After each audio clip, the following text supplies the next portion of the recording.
Saudara pendengar, pagi hari ini kita akan berbincang-bincang tentang pembangunan zona integritas. Implementasi pembangunan zona integritas ISO dan ISO. Oke, pada KPPN pada hari ya. Baik. Saudara pendengar, mungkin karena kita lama tidak bersua ya dengan KPPN. Iya, lama tidak bersua dengan KPPN. Ya, kita ingin pencerahan dulu nih ya untuk mengetahui kata orang kalau tak kenal maka tak sayang, Pak. Dan tidak semua orang bisa masuk ke KPPN gitu. Ya, jadi kita butuh pengenalan profil KPPN Plehari. Silahkan Pak Pali. Terima kasih Bunda. Baik. Jadi tak kenal maka tak sayang. Betul gitu, sekali, ya.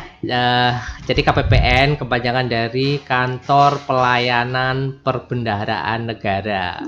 Salah satu instansi vertikal di Kementerian Keuangan di bawah Direktorat Jenderal Perbendaharaan. Jadi salah satu tugas dan fungsi kami menyalurkan dana APBN baik ke kementerian negara dan lembaga yang mempunyai instansi vertikal di sini, seperti Kemenak, kemudian Madrasah Aliyah, Madrasah Sanawiyah, kemudian Kantor Pertanahan, BPS, Rutan, Kepolisian, seperti itu. Nah, dan juga kami juga menyalurkan transfer ke daerah. Jadi transfer ke daerah yang diterima teman-teman di Pemda, di BPKAD khususnya, seperti dana alokasi umum, kemudian jadi harus lewat KPPN dulu gitu ya, tidak masuk langsung ke kas daerah. Enggak langsung. Jadi lewat KPPN nanti kami salurkan ke RKUD.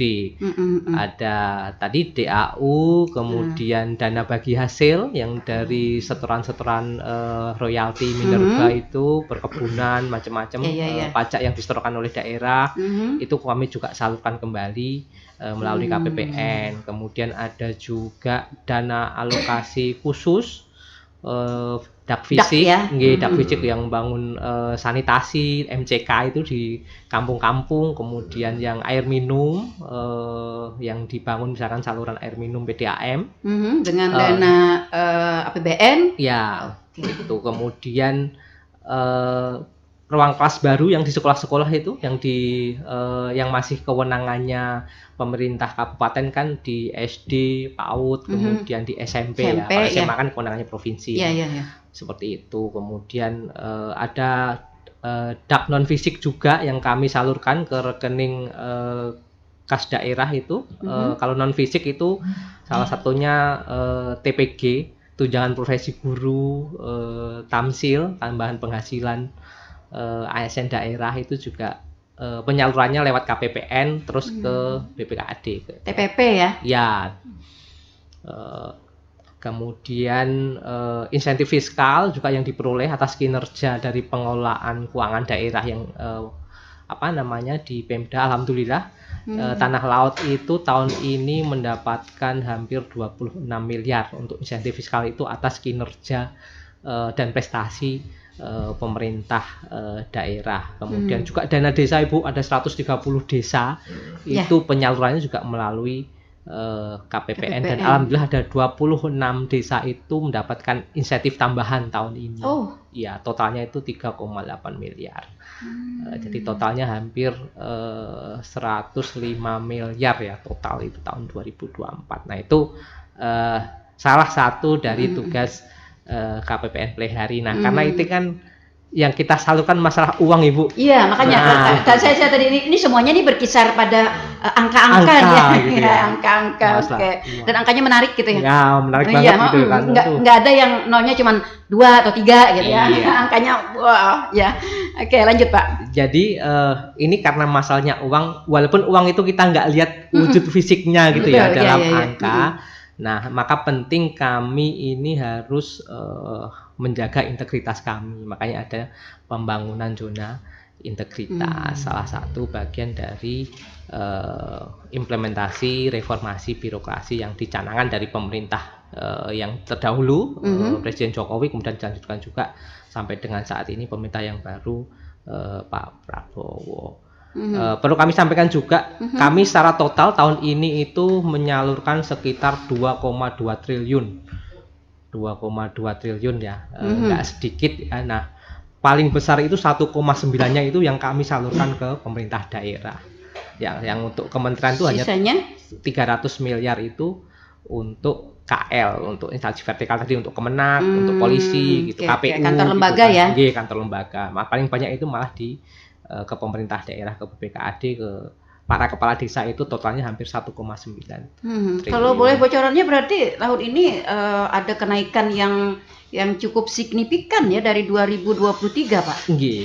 Jadi kalau di tahun 2023 itu sekitar untuk yang diterima pemerintah daerah itu Kayaknya sekitar kepala satu ya kemarin ya. 1,8 Itu kan ya. 1,8 triliun. Jadi ada peningkatan 100 miliaran ya untuk apa namanya yang disalurkan ke pemerintah daerah. Ini juga berkat kinerja teman-teman di Pemda ya, sehingga alokasi yang diterima oleh pemerintah daerah ini setiap tahun naik. Ini kenaikan ini apakah karena kenaikan dari poin-poin yang sudah ada begitu, karena keberhasilan kita memaksimalkan pajak dan sebagainya, atau kenaikan ini ada tambahan program lain? Nah, salah satunya tadi ada insentif fiskal yang di tahun 2024 ini Tanah Laut baru pertama kali menerima sekitar 26. Yang tahun kemarin nggak ada ya? Tahun sebelumnya tidak ada. Oke. Nah, kami juga dengan menyalurkan total sekitar 2,2 triliun itu, kami SDM yang kami miliki itu 13 pegawai, Bu, termasuk saya. Sedikit. Iya, saya membayangkan tadi 13 ya, makanya 13, itu. Strukturalnya 5, yang 8 itu fungsional dan pelaksana biasa. Nggak banyak di kami karena memang kami menerapkan unit organisasi yang efisien dan efektif ya, efisien. Di samping juga kebijakan di Kementerian Keuangan adanya negatif growth, Bu. Jadi di kami itu yang pensiun tidak diganti. Jadi yang pensiun tidak diganti sehingga jumlahnya semakin berkurang untuk menjaga efisiensi itu. Oke, kalau boleh bocorannya dari struktur yang ada nih, bagaimana kondisi dari masing-masing bidang dengan SDM yang ada?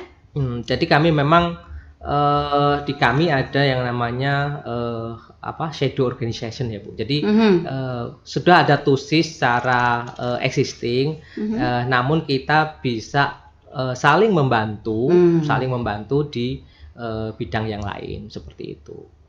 Untuk dengan mengingat hanya 13 pegawai, tentunya kan kalau misalkan ada kebutuhan sedang melaksanakan diklat gitu kan, otomatis harus meninggalkan pekerjaan ataupun BIMTEK gitu ya. Betul. Belum lagi mungkin karena ada urusan pribadi yang mendesak gitu ya, sakit dan sebagainya. Iya, tadi membayangkan seperti itu. Lalu dengan kondisi seperti itu, evaluasi kita di tahun kemarin, bagaimana dengan kelancaran pelaksanaan tugas kita di KPPN? Nah, alhamdulillah kami kalau diukur melalui KPI, Key Performance Indicator, kami selalu mendapatkan hasil yang baik dan progresif, selalu meningkat gitu ya. Ini bisa menyerminkan memang dengan jumlah SDM yang sedikit tidak terlalu mempengaruhi kinerja di kami ya, secara tugas bisa tersalurkan. Bahkan sampai dengan saat ini kami menjadi KPPN dengan peringkat 3 tertinggi penyaluran APBN secara nasional, tertinggi secara nasional. Nah, ini juga berkat dukungan dari teman-teman Pemda ya, karena kontribusinya mereka kan paling besar ya di kami yang kalau 1,9 triliun itu. Nasional loh gitu nasional, ya. Iya, nasional loh ya, dengan 500 lebih kabupaten kota kan ya. Iya. Nah, kita dapat menempati peringkat ketiga, ini sudah sangat luar biasa. Baik, kita berkaitan dengan zona integritas tadi, Pak. Bagaimana zona integritas ini dibangun di KPPN Plehari? Iya. Jadi gini sejarahnya ya, terkait zona integritas ini ya, dari keinginan dari pemerintah ya, Pak Presiden waktu itu untuk menyantangkan adanya integritas di seluruh instansi pemerintah, untuk sebagai bentuk dari miniatur penerapan reformasi birokrasi. Kalau reformasi birokrasi secara besar secara keseluruhan. Nah, ini di unit-unit kerja yang kecil nih seperti apa gitu ya, untuk membangun atau memperoleh dari reformasi birokrasi ya. Mhm. Nah, karena ini unsurnya adalah layanan, jadi tentunya kami harus memberikan layanan yang prima, itu layanan publik yang berkualitas, kemudian bebas dari korupsi, mempunyai kinerja yang tinggi, kemudian memberikan budaya birokrasi yang bersih, efisien, efektif, dan akuntabel. Nah, ini pembangunan ZI dan kami sendiri juga menerapkan ISO 9001/2015 itu sistem manajemen mutu. Ini menjadi pedoman bagi organisasi terhadap jenis ataupun produk layanan yang kami berikan itu konsisten, Ibu. Jadi enggak naik turun. Kemarin kita memberikan layanan ini baik ke salah satu, ternyata enggak baik ke yang lain. Iya, iya. 2023 misalnya bagi yang berurusan nih dapat minum gratis gitu ya. 2024 enggak lagi gitu. Iya. Jadi ditingkatkan gitu. Yang kemarin ada kopi gratis, sekarang ada tambahannya kue gratis gitu ya. Seperti itu. Seperti itu. Nah, Oke. Selain itu juga kalau yang ISO 9001, kemudian kami dari tahun 2023 dan 2000 ini juga menerapkan ISO 37001. Nah, itu ISO apa itu gitu kan? Nah, itu terkait sistem manajemen anti penyuapan. Nah, alhamdulillah di KPPN Play hari ini sudah memperoleh predikat unit kerja WBBM, wilayah birokrasi bersih dan melayani. Itu upayanya cukup berat dan panjang ya. Iya, betul. Karena dari pembangunan ZI, kemudian WBK, kemudian WBBM di tahun 2020 ya, 2020 waktu COVID itu. Nah, ini tahun 2023 karena kami telah 3 tahun memperoleh predikat BBBM itu, kami sekarang dalam proses untuk sertifikasi ISO sistem manajemen anti penyuapan. Tentunya ini untuk mencegah adanya penyuapan ya, karena kan layanan yang terkait dengan uang ya, itu betul sekali. Sedikit saja gitu bermain ya. Iya, apalagi sekarang dengan digitalisasi ya lebih mudah begitu. Lebih mudah untuk pindah-pindah angka. Pindah-pindah angka. Oke. Nah, lalu dengan adanya predikat WBBM, apakah ini juga berimbas kepada pelayanan yang diterima oleh masyarakat kita atau pemerintah daerah, Pak? Baik Ibu, jadi memang konsekuensi dari predikat BBBM yang kami peroleh tentunya sudah didukung oleh komitmen organisasi dan orang-orang di dalamnya, terus seluruh pegawai ya, 13 pegawai sudah komit untuk memberikan layanan yang terbaik ya tadi ya. Dari judulnya aja birokrasi bersih dan melayani gitu. Iya, betul. Tentu kami mempunyai standar untuk memberikan layanan final kepada seluruh stakeholder. Tidak hanya stakeholder yang eksternal gitu kan, bahwa di kami pun secara internal juga saling memberikan layanan yang optimal seperti itu. Maka kami mempunyai sarpas yang arahnya memang untuk memberikan layanan yang bersih dan excellent gitu ya. Kami dari front office komplit gitu ya, ada meja resepsionis, kemudian ada CSO untuk misalkan teman-teman stakeholder yang mengalami kendala itu bisa datang gitu kan. Walaupun kami juga menyediakan sarana konsultasi online, misalkan butuh jaraknya jauh, mungkin di Kintab itu kami akan ada stakeholder di Kintab ya, kayak UPP itu ya, unit pelayanan pelabuhan di Kintab itu harus misalkan 2 jam ke sini kan capek gitu, bisa konsultasi melalui online gitu kan, melalui Zoom atau Teams meeting gitu kami sediakan. Kemudian kami tapi juga yang konsultasi tatap muka juga ada ya? Ya, kami persilahkan. Kalau misalkan aplikasi gitu kan, wah ini susah nih kalau ngajarinya lewat online gitu kan, atau mungkin ada laptopnya hang misalkan gitu, diinstal aplikasi. Nah, bisa datang langsung ke kantor. Kemudian kami juga sediakan lounge juga untuk stakeholder tadi misalkan datang sambil menunggu bisa menikmati hidangan yang kami sediakan. Iya, gitu kan. mau konsultasi sana ya. Ada kopi, ada teh gitu kan, ada itu snack, tadi yang saya gitu maksudkan, kan. ya. Seperti self-service area juga kami sediakan, misalkan butuh cetak dokumen gitu, bisa cetak di sana. Oke. Seperti itu. Nah, ini sebagai upaya kami memberikan layanan yang terbaik, layanan Ya, prima ini itu berarti pada implementasi dari WBBM tadi Iya. begitu ya. Yang mungkin ini baru dimulai pada tahun 2024 ya, Pak ya? Kalau WBBM sudah kami peroleh dari Menpan RB itu tahun 2020. Seperti itu. Iya, peningkatan pelayanan ini maksud saya yang hampir-hampir lengkap kalau saya dengar tadi sudah. Iya. Iya. Jadi artinya dari tahun ke tahun nih KPPN Pelaihari dengan menyandang WBBM ini selalu melakukan peningkatan pelayanan. Ya, continuous improvement lah. Pokoknya kami kembangkan terus menerus ya. Sehingga WBBM itu tetap berjaga. Karena tiap 2 tahun sekali dievaluasi. Itu kami terakhir di tahun 2023 sudah dievaluasi juga oleh tim penilai dan alhamdulillah predikat itu masih kami sandang. Iya, artinya kalau kata orang ya Pak ya, memelihara itu, menjaga itu lebih sulit daripada menciptakan seperti itu ya. Kalau kita lihat tadi seperti apa yang disampaikan oleh Pak Ali, kita mencapai ke WBBM itu aja sudah sangat sulit ya. Kalau bisa digambarkan tuh kayak berdarah-darah gitu ya, berdarah. Apalagi untuk mempertahankan dari 2020 ya tadi ya. Nah, sampai dengan sekarang berarti sudah 4 tahun nih menyandang gelar ini begitu, mempertahankannya seperti itu dan selalu melakukan peningkatan-peningkatan. Mungkin ada yang bisa diceritakan mungkin Pak suka duka atau sebuah hal yang berkesan atau juga yang unik gitu dalam sejarah pencapaian dan pemeliharaan WBBM ini. Oke, jadi memang untuk menjaga ini tentunya menjaga komitmen dari teman-teman ini ya yang memberikan pelayanan ya. Dan di kami ini kan rolling ya Bu ya, tidak terus-menerus bekerja di situ seperti begitu. Ya, kami setiap 2 tahun sekali kan kami dimutasi gitu ya. Rolling intern atau eksternal. Jadi kami udah beda unit lagi gitu. Misalkan bisa pindah ke Balikpapan, bisa pindah ke Palangka gitu kan seperti itu. Nah, ini yang menjaga komitmen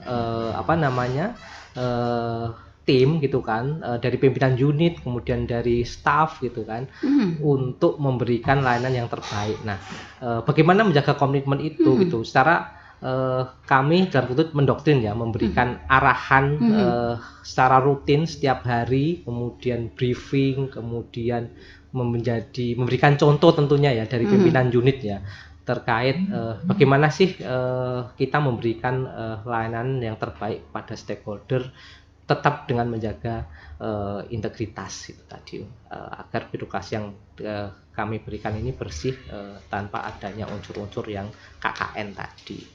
Itu yang cukup berat gitu ya, karena apabila ada pengaduan fraud gitu kan, itu akan dicabut Ibu predikat itu. Iya, itu yang kami jaga sehingga layanan yang kami berikan ini Rp0 gitu kan. Kami jargon itu kami tempel di mana-mana sehingga publik stakeholder itu tahu gitu kan. Bisa saja ada orang-orang yang mengambil kesempatan itu seolah-olah menjadi calo dalam kutip. Ini saya bantu urus penyaluran betul. Iya. Itu yang tidak menutup kemungkinan akan hal itu gitu kan. Jadi berbagai cara gitu kami sampaikan gitu ya melalui media sosial, kemudian kami hadir di publik gitu ya. Misalkan ada perayaan Hari Anti Korupsi gitu kami di RTH gitu bahwa kami kenalkan nih layanan di KPPN bahwa kami itu gratis Rp0 sehingga mengedukasi publik dan menghindari adanya tadi orang yang dalam tanda kutip menjadi calo gitu seolah-olah bisa membantu gitu. Bagaimana Pak mengenali kalau ini orang ketiga gitu, ini memang yang berhak untuk mengurus itu? Emang ada potensinya Pak? Iya. Potensi itu ada. Iya. Gitu ya. Jadi kami mempunyai kontak person ya dengan teman-teman di Pemda gitu dan tentunya misalkan kita memperoleh anomali seperti itu kami akan melakukan konfirmasi biasanya. Kan kita udah tahu nih misalnya dengan dak fisik itu kan udah jelas misalkan di pendidikan gitu kan dengan siapa PIC-nya dan kami juga secara rutin menyelenggarakan FGD jadi tahu misalkan ada pergantian petugas gitu ya. Itu pasti udah tahu dan disampaikan ke kami termasuk juga ke teman-teman satker instansi vertikal gitu ya di Kemenak gitu kan setiap ada perubahan pejabat kan selalu menyampaikan informasi karena kami seluruh transaksi kami kan online Bu jadi kami ada mekanisme sendiri semua menggunakan digital signature ya, DS. Kemudian ada transaksi OTP juga seperti itu. Jadi ketika teman-teman yang memproses itu pasti dipastikan bahwa transaksinya adalah otentik gitu ya, karena nanti setelah melakukan digital signature tadi nanti memperoleh OTP gitu. OTP itu yang nanti diinput ke sistem, jadi bahwa transaksi itu adalah valid gitu, diterima sistem kami. Jadi udah banyak mekanisme lah untuk menghindari. Untuk menghindari begitu. Kalau misalnya si petugas merangkap ya, merangkap gitu mengambil keuntungan, bisa dideteksi nggak Pak? Insya Allah pasti bisa gitu ya, adanya sistem, karena memang seluruh petugas yang memegang user untuk penyaluran itu terdaftar di kami seperti itu. Dan memang tanggung jawab itu ada di KPA ya, kuasa pengguna anggaran yang di masing-masing satker. Kalau ada perangkapan tentunya kan nanti diinformasikan bahwa seseorang ini merangkap, misalkan pejabat membuat komitmen merangkap sebagai KPA gitu ya. Jadi tidak ada yang istilahnya pejabat ilegal dalam kutip, bukan siapa-siapa gitu. Makanya itu tadi, itu yang kemungkinan kemungkinan bisa aja sih ibaratnya terjadi, meskipun selama ini mungkin belum ada gitu ya. Semakin maju ya peradaban kita gitu kan akan memungkinkan hal-hal seperti itu. Oke, ya. Saya ke Mbak Bubung dulu nih, ya. Sebelum saya jawab suara pendengar kita ya. Mbak, tadi seperti apa yang disampaikan oleh Pak Ali. Sebenarnya memang kita sudah mengenal gitu dengan orang-orang yang pelaksana di setiap SKPD, di setiap lembaga, di setiap unit kegiatan begitu ya. Nah, tapi tidak menutup kemungkinan mungkin ada orang-orang baru dan sebagainya. Ini kita apakah ini menyangkut juga ada kayak kevalitan data dari si petugas begitu. Kayak kita misalnya di bank kan kita sudah ninggal tanda tangan, ninggal sidik jari dan sebagainya begitu. Bagaimana dengan di KPPN sendiri? Oh ya. Mohon izin, kalau kami tuh selain pertama tadi kan kami tahu juga CP-nya gitu ya, maksudnya kotak personnya dari SPW. Terus kemudian juga kalau misalnya ada perubahan itu pasti akan diinformasikan ke kami gitu, karena itu nanti kan kaitannya dengan koordinasi keberlanjutan koordinasinya gitu. Jadi untuk menghindari juga kesalahpahaman nanti kami salah nggak nih menyampaikan informasi, takutnya nanti kami menyampaikan informasi kepada orang yang salah. Jadi di situ kami juga koordinasi terus dengan satkernya terkait misalnya di satkernya ada perubahan personel, petugas ya. Jadi kami pun demikian juga, seperti contohnya kemarin kami ada kebetulan ada mutasi ya Bu ya. Jadi CSO-nya itu pindah. Nah, otomatis kan kami harus memberitahukan juga ini CSO yang baru gitu. Jadi nanti mereka itu tidak larinya ke CSO yang lama lagi, karena CSO yang lama kan otomatis dia sudah menangani hal yang berbeda lagi. Maksud saya apakah bagi petugas gitu ada sidik jari atau apa gitu sebelum mereka melakukan pelayanan di situ begitu? Iya. Nah, biasanya mereka ada surat keputusan gitu Bu. Jadi kalau misal surat keputusan penetapan pejabat berkendaraan itu disampaikan juga ke kami. Jadi kami tuh tahu siapa-siapanya yang ada. Kemudian itu juga by sistem itu masuk Bu.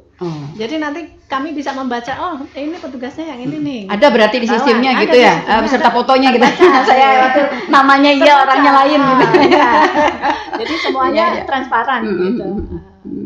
Oke, seperti itu. Oke. Nah, berkaitan juga nih Mbak Bubung dengan predikat WBB yang sudah kita sandang selama 4 tahun. Tentu ini juga berkaitan dengan kinerja kita dalam memberikan dokumen-dokumen yang valid begitu ya dalam rangka verifikasi, akuntansi dan juga kebutuhan internal ini. Nah, lalu tadi kan disampaikan oleh Pak Ali ini pegawai kita ini cuma 13 orang gitu ya. Dengan jumlah dana 2,2 T tadi ya. Artinya nih akan banyak sekali berkas-berkas, dokumen-dokumen yang harus diverifikasi. Ini bagaimana sistem kerjanya, Mbak? Kalau dokumen-dokumen itu semuanya kan sudah pakai sistem gitu ya, jadi udah digitalisasi gitu kan. Dan itu juga ada filter-filternya seperti tadi itu ada DS-nya, ada OTP-nya. Jadi OTP itu hanya bisa masuk ke petugas yang memang sudah didaftarkan, sesuai SK-nya didaftarkan. Jadi Seperti misalnya saya sebagai PPSPM gitu ya. Ya hanya saya yang bisa meng-OTP gitu karena notifikasinya masuknya ke HP saya. Pak Pali nggak bisa, gitu. Bu. Pak Pali beda kewenangan gitu. Iya, Jadi iya, iya.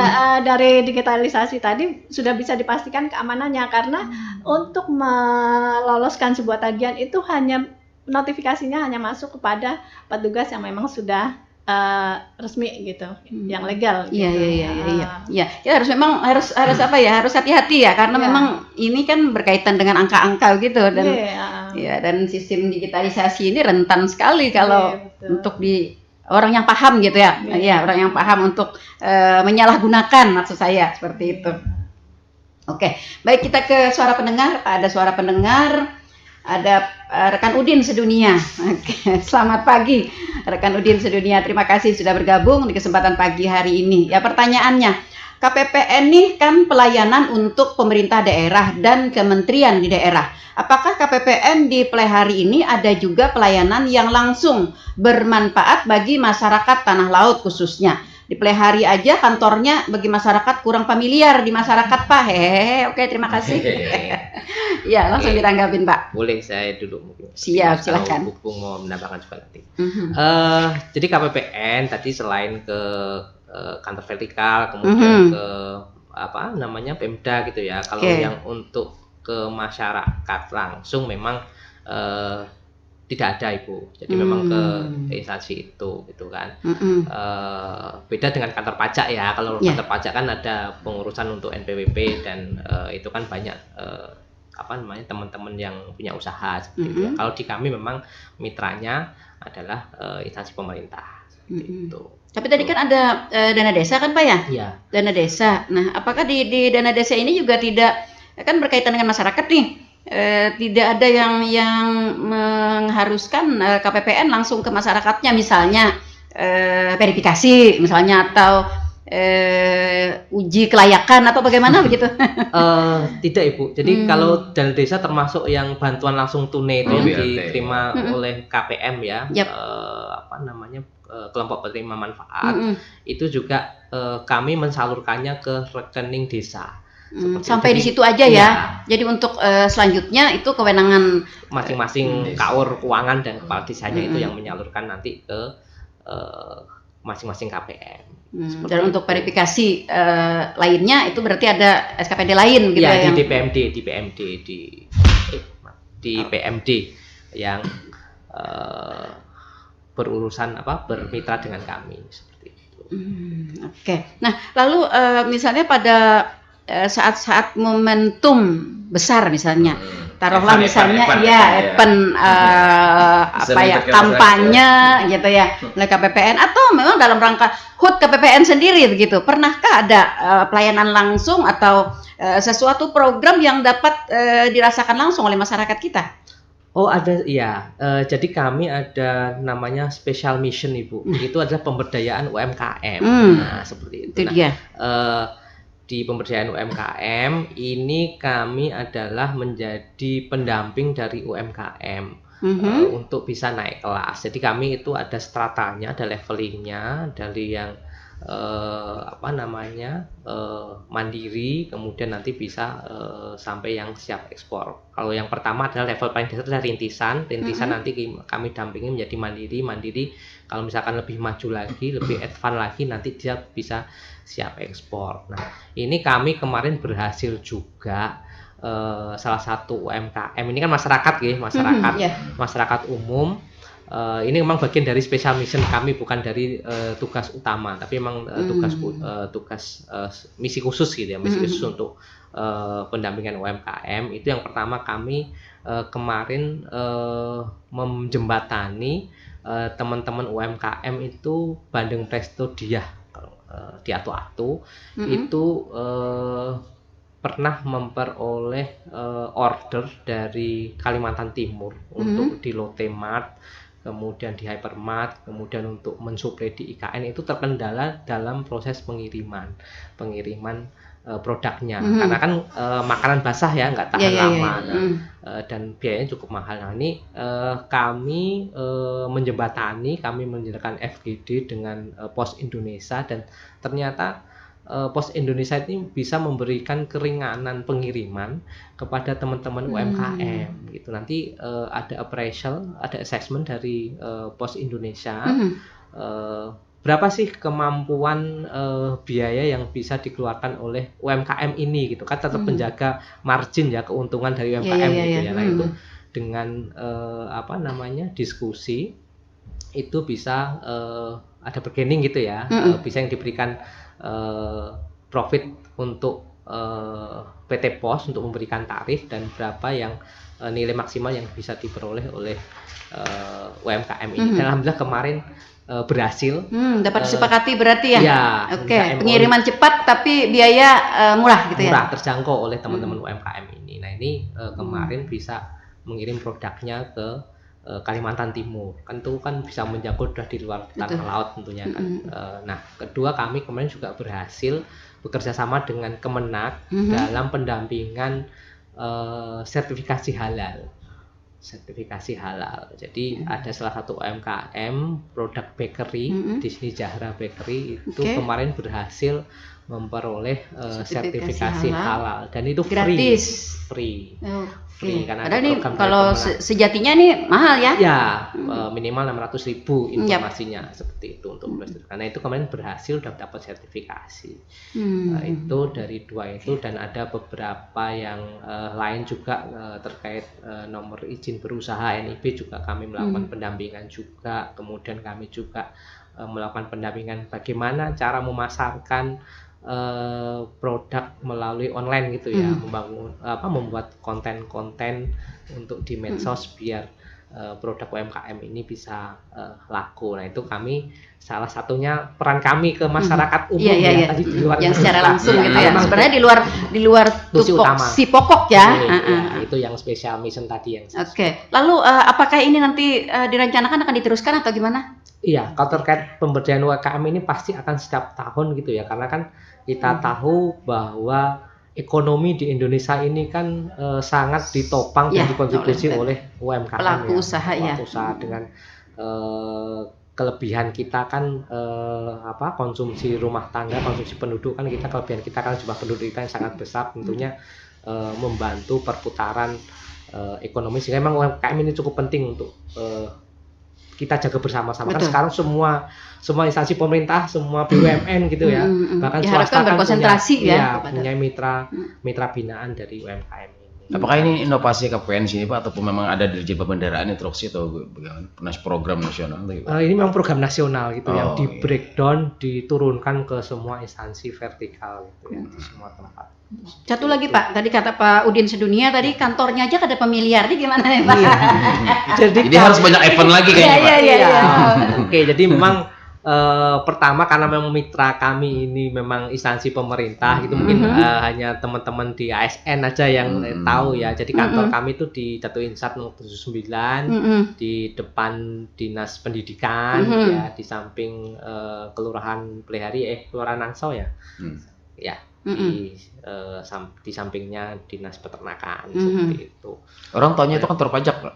Bener loh, pasang tanah laut kantor pajak tahu gitu. Iya, karena mungkin ada beberapa memang datang malah mau mengurus NPWP gitu. Kami. Iya. Kalau kantor pajak kan di Bu Yasin ya. Oke, Pak. Apakah memang dengan visi misi dari KPPN sendiri begitu, yang selalu menjaga integritas, selalu membatasi ruang gerak begitu, sehingga KPPN sendiri tidak sering melakukan kegiatan seperti apa yang dikatakan oleh Pak Udin tadi, terjun langsung ke masyarakat dengan event-eventnya. Oke, agak sombong dikit gitu ya. Menjaga integritas dulu ya. Gimana Pak? Jadi memang ini ya, event yang di masyarakat memang kami biasanya nanti ada expo juga biasanya, berkolaborasi dengan teman-teman di pajak. Jadi kami ada program Kemenq 1 gitu ya. Karena memang faktor juga dukungan dana ya, kami tidak menjangkau sampai ke masyarakat luas. Berbeda dengan teman-teman di pajak karena memang target marketnya adalah masyarakat umum ya, untuk biar meningkatkan kesadaran pembayaran pajak gitu ya. Seperti itu. Jadi memang kami lebih bermainnya dalam kutip dengan teman-teman ASN gitu ya. Teman-teman terbatas gitu ya. terbatas Iya. gitu. Atau memang sengaja membatasi diri gitu. Nggak semasif gitu ya. nggak Iya semasif. iya. Kalau UMKM pun kita bekerja sama dengan teman-teman di Diskopdak yang sebagai pembina UMKM di Tanah Laut. Alhamdulillah responnya luar biasa kalau untuk teman-teman yang UMKM ya di kami. Oke, Pak, berkaitan tadi masih dengan zona integritas ya. Bagaimana upaya dari KPPN ini sendiri untuk menguatkan karakter, menguatkan integritas bagi semua karyawan. Karena kita tahu ya, namanya orang ya Pak ya, namanya orang kadang-kadang bisa berubah-ubah gitu ya. Hati, pikiran, dan kebutuhan dan lain sebagainya. Ini selama 4 tahun nih kita sudah dapat mempertahankan itu gitu. Oke, jadi Tentang orangnya Pak. Iya. Jadi memang ini tidak melekat ke orang ya, tapi melekat ke unitnya. Itu yang kami upayakan sehingga konsistensi itu tetap terjaga walaupun orangnya ganti-ganti, tapi mekanisme ataupun pelayanan yang kami berikan itu SOP-nya tetap gitu ya. Gitu ya, seperti itu. Makanya tadi setelah memperoleh predikat BBPM, kami ada sistem manajemen mutu untuk menjaga mutu dari layanan kami, mutu dari operasional kami, pelaksanaan kami, layanan yang kami berikan. Kemudian ada manajemen anti penyuapan tadi. Nah itu ada berbagai macam tahapan yang perlu kami lakukan. Gitu. Okay. Itu banyak tahapannya. Nanti Bu Bubung ya bisa menjelaskan apa saja sih kami harus lakukan sehingga predikat BBPM itu tetap terjaga walaupun orangnya udah ganti-ganti nih. Iya betul. Kan ada kan. Iya. Oh ini pas masanya ini nih bisa bagus kayak gini. Betul. Iya. Nah itu tadi yang saya maksudkan. Kok bisa terjaga gitu kan? Iya. Padahal tadi 2 tahun sekali kita ada rollingan gitu ya. Iya. Oke. Dan itu selalu dievaluasi. Nah dari panduan-panduan tadi yang ISO, manajemen mutu, kemudian anti penyuapan, kemudian juga kertas kerja pelaksanaan BBPM itu tetap kami lakukan terus karena selalu dimonitor. Mungkin langkah-langkahnya bisa Oke, Mbak Bubung, bagaimana untuk kita pelaksanaan untuk menuju kepada sistem manajemen mutu ini?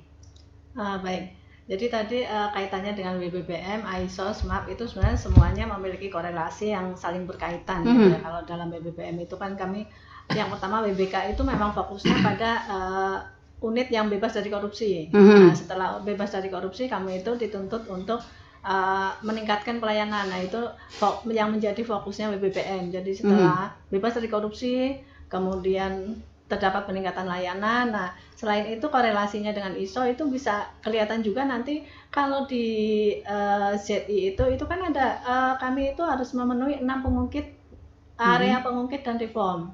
Nah, di antara pengungkit itu misalnya manajemen perubahan, kemudian penataan tata laksana, SDM, kemudian penguatan akuntabilitas, penguatan pengawasan dan peningkatan pelayanan publik. Nah, itu masih inline dengan yang ada di SMAP karena di SMAP itu juga ada faktor-faktor kepemimpinan. Kalau kepemimpinan itu di ZI itu ada di manajemen perubahan. Jadi di sini nih maksudnya kepemimpinan bahwa pimpinan itu sebagai leader, beliau harus menjadi role model dan menjadi contoh untuk anak-anaknya. Orang pasti melihat Bapak aja ini gitu ya. Iya betul sekali. Pengaruh dari top manajemen ini sangat besar. Selain itu di kami itu untuk anak ngikut orang tua gitu ya. Anak ngikut orang tua seperti itu. Kemudian pimpinan juga selalu rutin gitu melaksanakan penguatan integritas kepegawaian seperti tadi disampaikan oleh Bapak Pali bahwa beliau itu setiap pagi itu menyampaikan briefing arahan-arahan penguatan integritas meskipun tidak bosan-bosannya mengingatkan gitu ya, memperkuat. Seperti seorang orang tua gitu nasihati anak gitu kan nggak bisa cuma sekali gitu ya, harus sering sampai terbentuk di bawah sadar. Betul, karena kan saya bilang tadi orang itu kan kadang-kadang sehari itu kan bisa berubah-ubah ya. Betul. Jadi beliau itu setiap pagi itu selalu memberikan arahan, briefing pagi, menguatkan integritas kita semua. Kemudian selain itu kami juga ada kegiatan-kegiatan integritas yang memang sudah ada timeline-nya. Jadi dari kantor pusat kami juga sudah menentukan, misalnya pelaksanaan pelaporan pengaduan misalnya itu. Nah, itu setiap bulan kami membuat. Selain laporan pengaduan juga kami itu diminta membuat titik rawan pengaduannya. Kira-kira dalam proses bisnis kami itu titik-titik rawannya di mana? Misalnya di pengadaan barang dan mengenali jasa dulu, misalnya. memetakan begitu ya, supaya nanti kan mata kita nih tertuju ke sana semua gitu Betul. ya.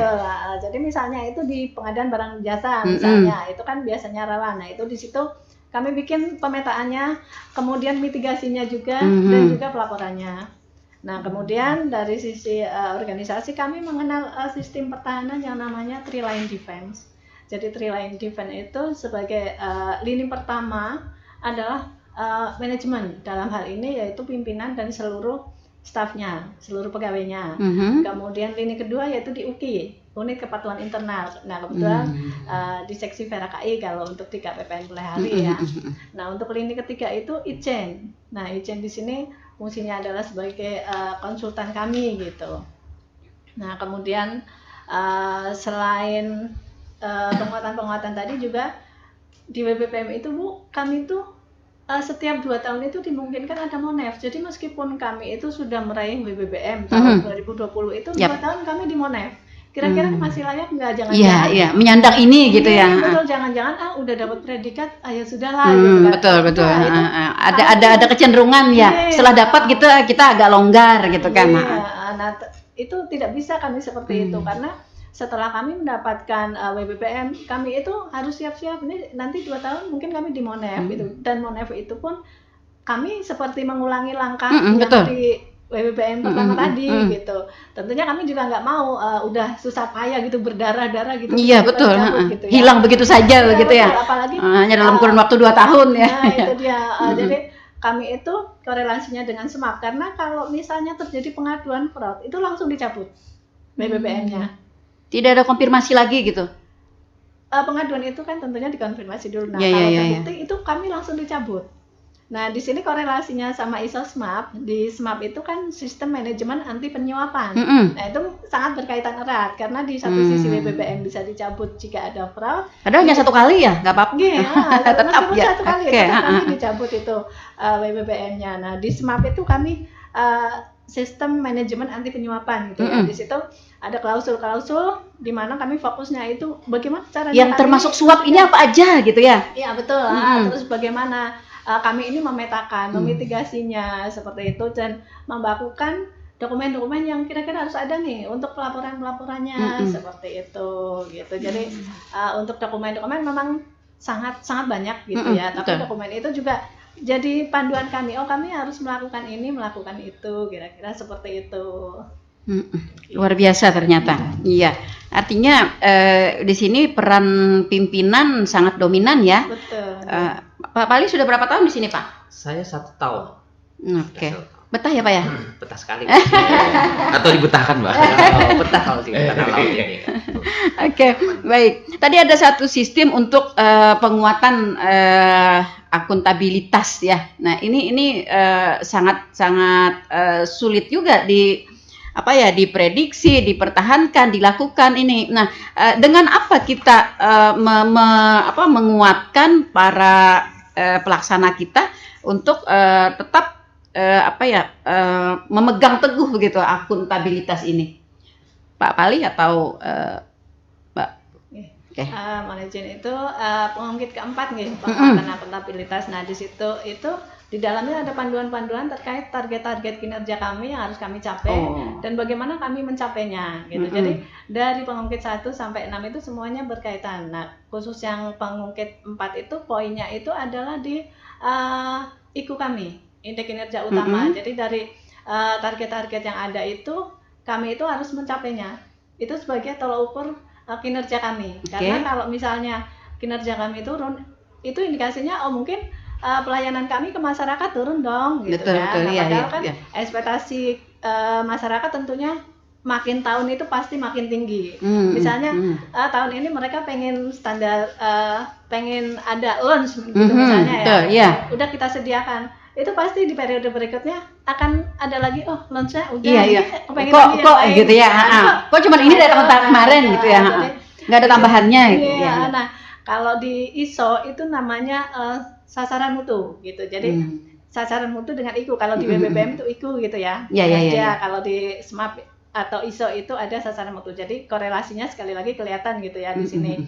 Nah, di situ setiap bulan kami itu melakukan monef atas ketercapaian kinerja tadi. Jadi bentuknya ada rapat dialog kinerja organisasi. Nah, itu di situ pimpinan memimpin langsung calonnya DKO. Di situ beliau melakukan monef untuk ikut sekian bagaimana progresnya, kemudian isu-isu yang terkait dalam pencapaian ikut tersebut tuh apa, kemudian dari situ tuh nanti kita petakan masalahnya apa sih gitu kan. Nah, dari masalah itu kita petakan lagi, oh ini berarti rencana aksinya adalah kedepannya seperti ini supaya ada peningkatan gitu, atau minimal kita tuh bisa mempertahankan gitu. Jadi begitu terus kita evaluasi.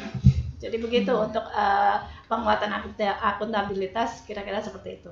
Kalau boleh menambahkan, Bunda, jadi tadi yang dijelaskan terkait akuntabilitas yang tercermin dari kinerja ya. Jadi KPPN itu yang melekat ke saya ya sebagai pimpinan unit itu ada 16 KPI, Key Performance Indicator atau indeks kinerja utama. Itu yang tadi sampaikan Bu Bung, yang tiap bulan kami monitor, kami evaluasi. Misalkan capaiannya sampai sejauh mana nih gitu. Jadi yang pertama itu seperti tingkat penyaluran gitu. Kami tiap bulan ada targetnya. Sudah target. Sudah ada berapa persenkah yang sudah tersalurkan. Dan misalkan ternyata di target misalkan sampai bulan November ini misalkan harus sudah tercapai 80, ternyata baru tercapai 70 gitu. Kendalanya di mana gitu. Nah, itu selalu kami bahas bersama. Kendalanya di mana? Apa yang menyebabkan terhambat gitu kan?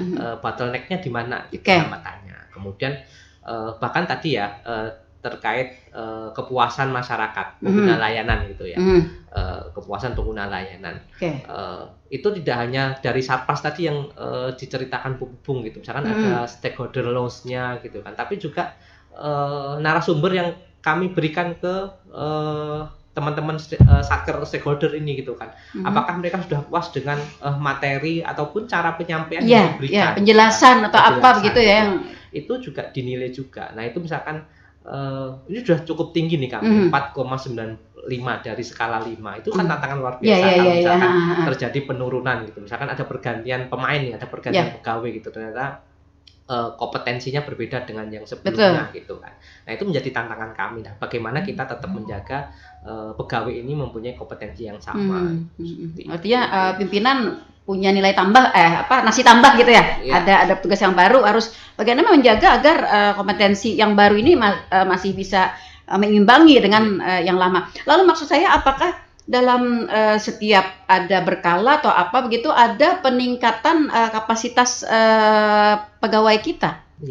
Jadi di kami ada namanya analisis kebutuhan pelatihan. Jadi namanya AKP gitu ya. Jadi masing-masing pegawai itu kami sebar kuesioner apa kompetensi yang ingin ditingkatkan. Misalkan public speaking gitu kan, di luar yang TUSI ya. Kalau TUSI tentunya banyak gitu. Misalkan terkait penyaluran dana atau pengelolaan keuangan itu sudah di masing-masing ini punya dapat jatah pelatihan. Kemudian di luar yang non TUSI pun seperti itu. Misalkan public speaking atau cara membuat desain grafis yang bagus, infografis yang bagus gitu ya.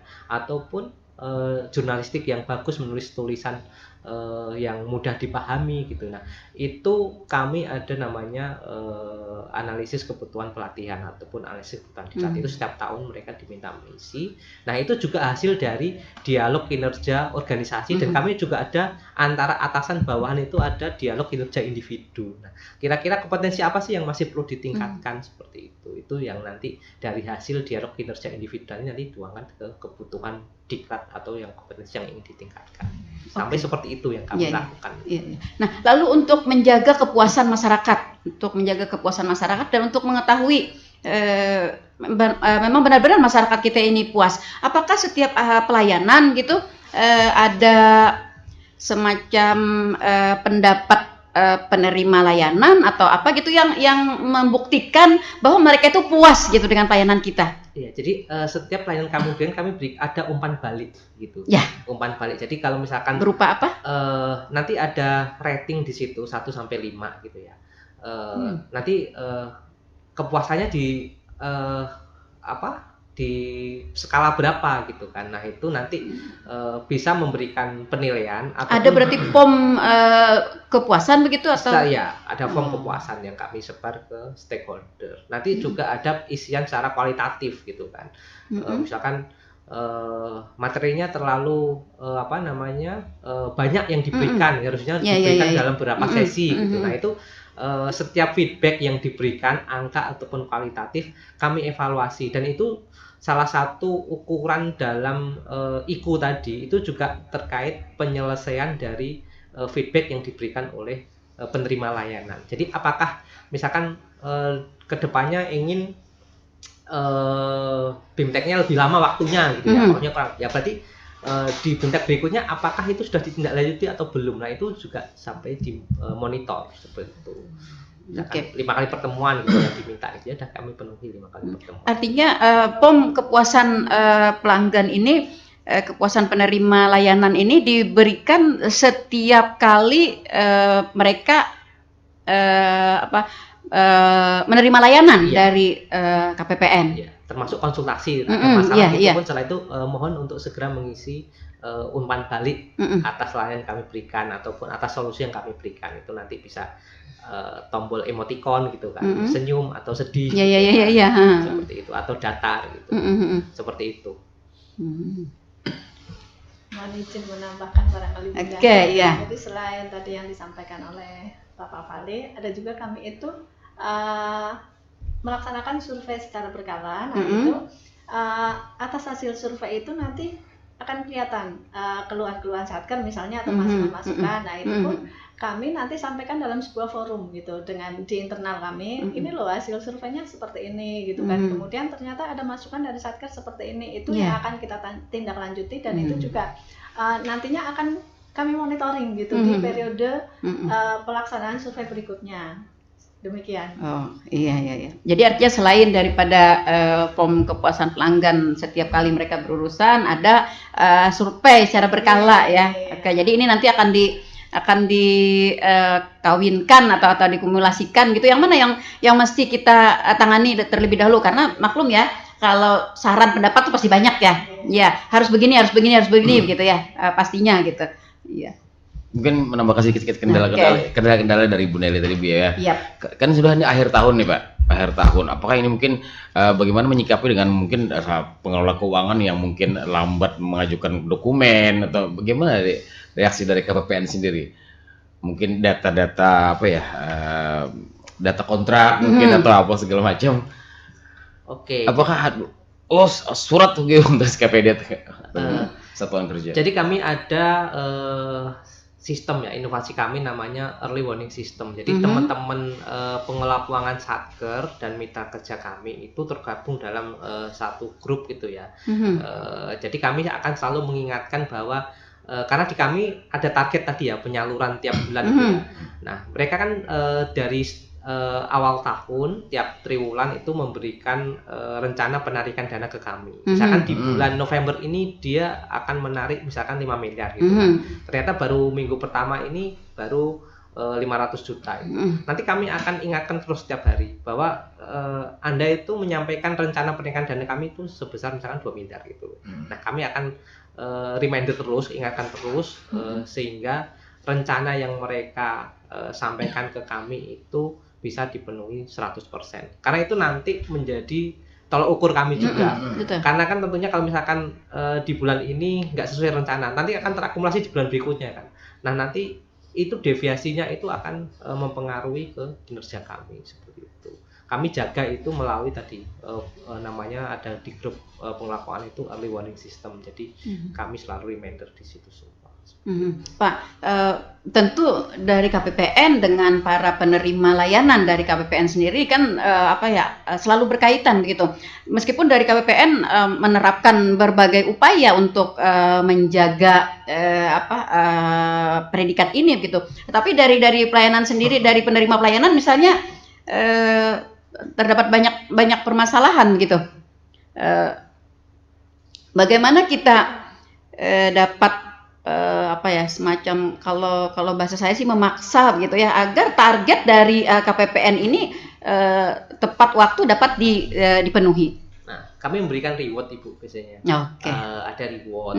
Jadi mana yang satker mitra kami yang kinerjanya bagus itu kami berikan reward. Nah, reward ini juga nanti berguna juga bagi teman-teman satker dalam pencapaian WBK gitu ya, WBK ataupun WBBM. WBK ini kan diberikan ke seluruh instansi pemerintah. Yep. Nah, salah satunya tadi kan, salah satu ukuran kinerja apa ya, memperoleh adanya penghargaan, ada award gitu kan atas kinerja yang untuk kita berikan. Nah, alhamdulillah mitra kami ini cukup kompetitif Bu, sangat bersaing sehingga dengan adanya reward tadi ya. Iya, ada reward itu. Kemudian selain tadi yang penyaluran di KPPN juga menjadi peringkat 3 terbesar di nasional. Jadi kami itu ada namanya indikator kinerja pelaksanaan anggaran. Itu ada 8 indikator, ukurannya macam-macam. Nah, alhamdulillah KPPN Play hari ini selalu berada di peringkat 1, 2, dan 3. Jadi nilainya itu hampir perfect semua Bu. Dari 8 indikator ini nilainya 100 semua seperti itu. Hanya selisih 0, nah ini alhamdulillah itu sepanjang tahun ini itu selalu berada di 1 sampai 3 peringkat nasional, dan itu juga berkat dari kontribusi kinerja pelaksanaan anggaran di masing-masing satker itu, karena kami kan mengkonsolidasikan ya seluruh satker mitra kerja kami. Oke, berkaitan dengan reward, adakah juga punishment Pak? Punishment ada. Oke, pengurangan anggaran misalnya atau gimana gitu? Nggak sampai sejauh itu. Jadi kami ada beberapa mungkin satker yang belum patuh karena ada kendala gitu ya. Kami biasanya di satker itu kan ada pembayaran honor pengelola keuangan di satker gitu ya. Nah, itu biasanya kami akan geser, yang biasanya mereka dibayarkan di minggu pertama awal bulan, kami geser di minggu ketiga seperti itu. Jadi melihat dulu nih, sabar dulu gitu ya. Kalau pengen cepet berarti kinerjanya harus bagus dulu gitu ya. Kalau di minggu pertama bisa masuk rekening, ya udah dapat ya santai aja lagi gitu kan ya, udah dapat juga gitu. Ya kalau honornya ditahan dulu lah ini gitu kan. Tapi yang sifatnya honor aja. Dan alhamdulillah ini mitra kami cukup kompetitif, sangat semangat sekali selama ini ya Pak ya. Ya. Kalau tidak salah ada berapa, 16 SKPD? Di kami ada 32 satker itu, 32 instansi vertikal yang mitra kerja kami. Ya. Di luar dari Pemda tadi ya, yang pengelola dak fisik dan dana desa tadi. Oke. Satu lagi Pak, dengan predikat yang sudah kita sandang tadi, sudah AJI, sudah WBB, WBBM, kemudian kita akan menuju ke ISO 9001. Ini kan di lingkup KPPN begitu ya. Bagaimana kita dapat, tentu saja kita kan menjadi kayak menjadi pusat perhatian gitu ya, karena sudah peringkat ke 3 ya tadilah se-Indonesia gitu kan ya, secara nasional gitu. Tentu kan kita menjadi pusat perhatian begitu. Nah, jadi pusat perhatian ini tentu akan menjadi role model gitu. Jadi kayak sorotan orang begitu. Nah, kewajiban kita juga bagaimana kita dapat menularkan kebiasaan baik dan predikat yang kita terima ini kepada yang lainnya. Nah, ini sebagai salah satu ikhtiar kami ya, hari ini itu dengan ketemu dengan Bunda Neri dan Mas Iwan. Ini salah satu penyebaran virus zona integritas. Virus akhir tahun ya, hati-hati ya. Gitu. Nah, ini bukan virus yang konotasi negatif ya, tapi virus yang bagus gitu ya. Nanti bisa di benchmark, diterapkan oleh teman-teman instansi pemerintah yang lain. Bahkan UIN Antasari juga pernah melakukan benchmarking ke kami, bagaimana sih mempersiapkan dalam penilaian evaluasi WBK ya. Iya. Kemudian MAN-IC juga sama. Oh. MAN-IC juga sama. Melakukan benchmarking juga bagaimana bisa memperoleh tips strategi ya untuk bisa memperoleh WBK. Teman-teman di BPS juga sama yang dalam prosesnya seperti mengkaji begitu ya. Iya. Apa sih yang telah kami lakukan Iya, gitu, iya, itu tadi yang saya kami maksud. memperoleh predikat WBPM. Jadi walaupun kami sudah mempunyai predikat itu gitu ya, kami terus berupaya untuk menularkan virus integritas itu ke semuanya. Karena kewajiban kita kan bukan hanya mempertahankan gitu ya, tapi juga menularkan ya. Kami harapannya memang reformasi birokrasi yang telah kami terapkan bisa bersama-sama gitu ya, bisa diimplementasikan di unit lain. Dan nggak harus keluar daerah, Bu ya. Di dalam daerah juga udah ada. Iya, betul sekali. Oke, Bu. Iya, ternyata tidak terasa ya. Waktu kebersamaan kita ternyata berada di zona lewat ya, di zona lewat begitu. Oke, luar biasa ya KPPN Plehari. 1 tahun ya Pak kita tidak ketemu ya? Hampir ya.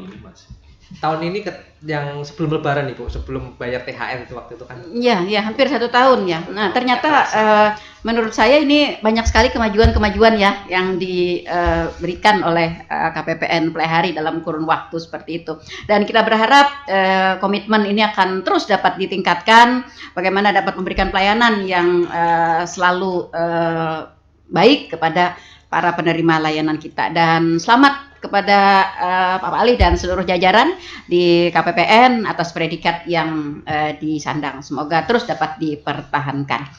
Ya, amin. Baik, saudara pendengar, waktu kebersamaan kita juga yang sudah membatasi bincang-bincang kita di pagi hari ini. Dan mungkin masih ada closing yang mau disampaikan? Baik. Oke. Terima kasih. Mungkin closing dari kami, jangan pernah bosan untuk selalu menjaga integritas kita demi kemakmuran dan kemajuan bangsa Indonesia. Dan komitmen kami KPPN Plehari, kami akan melayani dengan ceria, itu sebagai bagian dari moto kami dalam memberikan layanan kepada stakeholder kami. Oke, iya. Ceria berarti kan? Ceria. Ada panjangannya nih. Ada kepanjangannya. Iya, ada kepanjangannya ya apa Pak? Cerdas, efektif, ramah, integritas, ikhlas, dan akurat. Oke. Iya, ya. Dan sampai di sini jumpa kita di program Inspirasi Pagi edisi hari ini Senin 4 November 2024.